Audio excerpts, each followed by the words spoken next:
प्रिय विद्यार्थियों नमस्कार। आज हम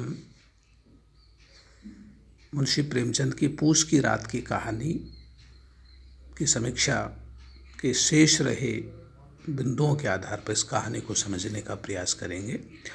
देखिए, पूस की रात कहानी के कथानक और चरित्र के आधार पर हम इस कहानी की पड़ताल कर चुके हैं, इसकी समीक्षा कर चुके हैं। आज हम इस कहानी के संवाद तत्व, इसको हम कथोपकथन भी कहते हैं, के आधार पर कहानी को समझने का प्रयास करेंगे। देखिए, कहानी का प्रारंभ ही संवाद के साथ होता है कि हल्कू अपनी पत्नी से कहता है कि ज़रा वो पैसे दे देना, सहना आया है। तो यहाँ से कहानी शुरू होती है। अब हमें एक जिज्ञासा पैदा होती है कि कौन से पैसे हैं, कौन सहना है। यहाँ से कहानी का एक जो शुरुआत है वो जिज्ञासावर्धक है, जिज्ञासा पैदा करती है। और संवाद पात्रानुकूल है। जो हल्कू है, किसान है, पत्नी से कहता है, उसके संवादों में देखिए कि ऋणग्रस्तता, बेचारगी। वो कहता है कि पैसे दे दो, ज़रा गला तो छूटे, मतलब गला पकड़ रखा है किसी ने। एक एक संवाद के भीतर पूरा घटना, पूरा परिवेश और एक पूरा का पूरा एक कहें कि व्यवस्था का चेहरा छिपा हुआ है। और पत्नी उसकी झल्लाती है कि कहाँ पैसे रखे हैं, वो झाड़ू लगा रही है मुन्नी। तो उसकी पत्नी की झल्लाहट में कहीं न कहीं भारतीय जो किसान है उसकी जो आत्मा है वो किस तरह से छटपटाती है, वो मुन्नी के संवादों के जरिए स्पष्ट होता है। तो संवाद हल्कू के हैं और हल्कू बोलता है। वन साइडेड हम कह सकते हैं कि जहाँ जहाँ हल्कू बोलता है वहाँ व्यवस्था की जो एक तरह से लचरता है, उसकी जो कमी है, और किसान किस तरह से उसमें अभिशप्त है जीने के लिए, वो सारे संवादों के भीतर हमें हल्कू के संवादों में देखने को मिलता है। जमींदारों की तरफ से कोई नहीं बोलता, लेकिन उस जमींदारी प्रथा की जो एक तरह से त्रासदी है, उस त्रासदी की झलक हमें हल्कू के संवादों में हमें देखने को मिलती है। तो कुल मिलाकर कह सकते हैं कि इसके संवाद सरल हैं, संक्षिप्त हैं, जिज्ञासावर्धक हैं, पात्रानुकूल हैं और कथाक्रम को उद्देश्य की ओर ले जाने वाले हैं। तो संवाद की दृष्टि से ये कहानी सफल कहानी है और एक पठनीय कहानी है। अब हम देश, काल और वातावरण के दृष्टि से इस कहानी की चर्चा करें तो साहित्य में देश कहते हैं स्थान को, काल कहते हैं समय को, और वातावरण कहते हैं हमारे चारों तरफ के परिवेश को। अब पूस की रात की कहानी की बात करें तो ये देश कौन से स्थान की कहानी है? ये उत्तर बनारस के आसपास के गांवों के, उत्तर प्रदेश प्रांत या राज्य के बनारस जिले के आसपास का जो देहाती इलाका है, जहाँ पर गन्ने की खेती की जाती है, उन गन्ने की खेती करने वाले किसान किस तरह से शोषण का शिकार होते हैं, प्रकृति के शोषण का, व्यवस्था के शोषण का, महाजनी सभ्यता के शोषण का, वो सारा का सारा इस कहानी में हमें देखने को मिलता है। स्थान तो ग्रामीण परिवेश है और उत्तर प्रदेश का कोई देहाती गांव है जहाँ गन्ने की खेती, ईख की खेती होती है। और इसके अलावा जब हम काल की बात करें तो समय की दृष्टि से ये कहानी 1910 और 20 के बीच की परिवेश की कहानी है, जब किस तरह से व्यवस्था भारतीय किसान के प्रतिकूल थी, उतने तकनीकी और वैज्ञानिक साधन नहीं थे, किसान किस तरह से प्रकृति की मार को झेलने को अभिशप्त था, किसान जमींदारों से ऋण लेता था, लगान चुकाता था, सूद पर सूद चुकाने के लिए मजबूर होता था। तो ये 1910 और 20 के आसपास के 19वीं सदी के पहले और दूसरे दशक के परिवेश को लेकर के उस कालखंड को दर्शाने वाली ये कहानी है। परिवेश की दृष्टि से देखें तो ग्रामीण परिवेश है, कृषि संस्कृति का चित्रण है, जमींदारी प्रथा का संकेत हमें मिलता है।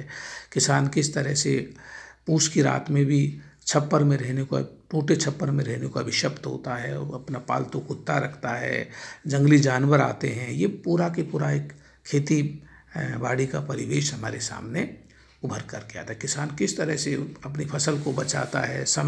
उस समय घड़ी नहीं होती थी, तो हल्कू रात को बाहर निकल के सप्तऋषि मंडल के तारों को देखता है और कहता है कि सप्तऋषि अभी तो आसमान पर नहीं आए हैं। तो इसका मतलब है कि कहीं न कहीं किसान प्रकृति पर निर्भर था और वो कहता है कि 8 चिलम पी चुका हूँ, समय नहीं कट रहा है।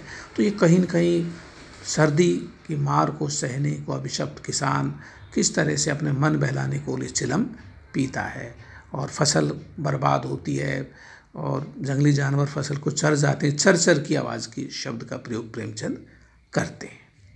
इस हिसाब से, इस दृष्टि से कहानी एक सफल और सार्थक कहानी हम इसको कह सकते हैं। जो नेक्स्ट बिंदु है वो है भाषा और शैली। भाषा और शैली भी किसी भी कहानी का एक तरह से प्राण तत्व है। कहानी को समझने और समझाने और उसकी पठनीयता का आधार भी कहीं न कहीं उसकी भाषा शैली होती है। भाषा की दृष्टि से हम कहें तो भाषा में हम शब्द भंडार देखते हैं, वाक्य योजना देखते हैं और शैली में हम लिखने का ढंग देखते हैं कि विवरण शैली है या वर्णन शैली है या सूत्र शैली है या संवाद शैली है या प्रभाष शैली है या समास शैली है। बहुत सारी शैलियाँ होती हैं। अब हम इस कहानी की बात करें तो हमें इस कहानी के भीतर सहज ग्रामीण परिवेश की सहज भाषा का प्रयोग देखने को मिलता है। उर्दू के शब्दावली हमें देखने को मिलती है क्योंकि प्रेमचंद उर्दू से हिंदी में आने वाले कथाकार हैं। प्रेमचंद पहले कहते हैं कि कहा जाता है कि वो उर्दू में लिखते थे। धनपत राय के नाम, वास्तविक नाम धनपत राय था और ये उर्दू में लिखते हैं। उर्दू से फिर हिंदी की ओर ये आते हैं। तो कहने का तात्पर्य, जब हम हिंदी इन कहानियों की बात करते हैं तो मुंशी प्रेमचंद की ये कहानी अपनी अन्य कहानियों से कहीं न कहीं विशिष्ट कहानी बन पड़ती है। और शैली की दृष्टि से देखें तो इसमें हमें संवाद शैली, सूत्र शैली और विवरण शैली का प्रयोग भी हमें इस कहानी के भीतर देखने को मिलता है। तो भाषा और शैली की दृष्टि से ये कहानी किस्सा गोई की शैली, प्रेमचंद की सबसे बड़ी जो विशेषता है वो किस्सा गोई की शैली हम इस कहानी के भीतर देख सकते हैं। तो भाषा और शैली की दृष्टि से ये कहानी पठनीय कहानी है। विद्यार्थियों को जब भी कहानी पढ़ें तो इन तत्वों को ध्यान में रखकर कहानी का अध्ययन करना चाहिए। किसी भी कहानी को पढ़ें आप इन तत्वों को ध्यान में रखकर आप उसका कथानक देखें, उसके पात्र देखें, संवाद, देशकाल, वातावरण, भाषा शैली और उद्देश्य, इन 6 तत्वों के आधार पर आप किसी भी कहानी का अध्ययन कर सकते हैं। अंतिम बिंदु है उद्देश्य। प्रत्येक कार्य किसी न किसी उद्देश्य से किया जाता है। कहानी भी एक विशेष उद्देश्य को लेकर के लिखी जाती है क्योंकि निरुद्देश्य कोई भी कार्य नहीं होता। कोई भी कथाकार अपना समय बर्बाद नहीं करता, स्याही और कागज़ वैसे ही बर्बाद नहीं करता। वो कहीं न कहीं कुछ देना चाहता है, कुछ संवेदना से पाठक को रूबरू करवाना चाहता है, कोई मैसेज, कोई संदेश पाठक तक पहुंचाना चाहता है। इस दृष्टि से पूस की रात कहानी एक सफल कहानी है। भारतीय किसान की दुर्दशा, ऋणग्रस्तता, जमींदारी प्रथा, किसान के प्रति एक संवेदना का भाव और भारतीय किसान की जो मजबूरी है और खेती से जो चिपकने की प्रवृत्ति है और खेती में घाटा होने के बावजूद भी खेती से एक जुड़ाव, इसको प्रेमचंद इस कहानी में चित्रित करना चाहते हैं। और साथ ही साथ 2 वर्ग, शोषित वर्ग, शोषक वर्ग, या कहें किसान वर्ग जो कि ऋणग्रस्त है, दूसरा जमींदार वर्ग जो कि शोषक वर्ग है, इनके अंतर्द्वंद को चित्रित किया गया है इस कहानी के भीतर। और आखिर में देखें तो जब फसल को जंगली जानवर खराब कर देते हैं तब हल्कू सोता हुआ मिलता है। उसकी पत्नी कहते कि आप यहाँ क्या कर रहे हैं, खेत को तो फसल को जंगली जानवर खा चुके हैं।